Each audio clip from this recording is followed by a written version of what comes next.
possible.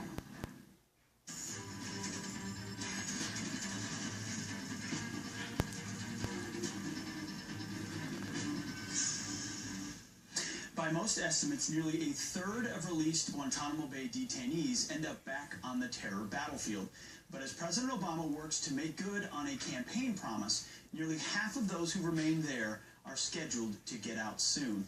Here to react is Joe Connor, whose father was killed by terrorists, granted clemency by President Bill Clinton.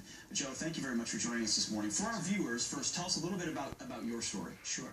When I was 9 years old, my father was murdered at Francis Tavern by the FALN, Puerto Rican. Here in New York City. Here in New York City, Puerto Rican terrorist group. They were arrested and sent to prison for 70 years on average. In 1999, when Hillary Clinton was going to run for senator from New York, they were given clemency. They hadn't requested it, and they had 30 days to decide to accept it. Finally, they accepted it. One of them turned it down, Oscar Lopez. He remains in prison. But it was all done to try to connect Hillary Clinton, who was a carpetbagger in New York, to the Latino community. And the claim from the Clintons was that these were nonviolent people, which is simply not true. They were terrorists. It just happened to get clemency at the end of his term as his wife's potential run. In August 1999, yep. A political nexus. So, yep, so as we look at Guantanamo Bay, which a lot of people are saying, hey, we're releasing people for political purposes, you're familiar. Do you see a similarity in Absolutely. Guantanamo Bay? You know, I spent time in Guantanamo earlier this year because I'm also a 9/11 family member. My cousin Steve Schlag was murdered that day. He was my father's godson. I saw the attacks that morning from my office. And I see that this is an absolute repeat where she's using now, wanting to release these terrorists for political purposes.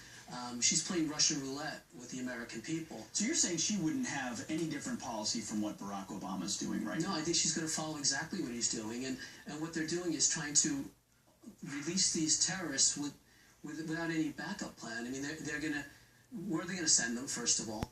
When they get new terrorists caught on the battlefield, they won't know what to do with them. There's no place to put them. And they downgrade the people at Guantanamo that it's not American values. Sure. But I was down there, it is. It's the ultimate American value. We are trying to give justice to people who would slit our throats. And that is the ultimate of what America does. What the other policy that Obama has is droning people without any due process.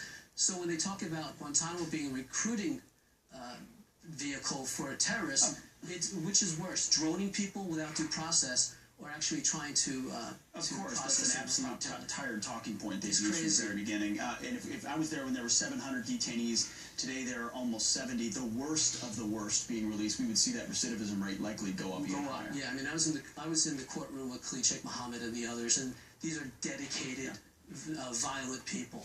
And it kills me. Who's fit to serve as president? Someone who releases terrorists for political reasons, or someone who doesn't? This is disgraceful. Joe Connor, thanks for joining us this morning. You know firsthand. We appreciate your expertise. Anytime. You got it.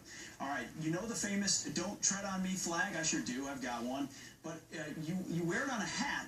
A federal agency says, well, it's racial harassment.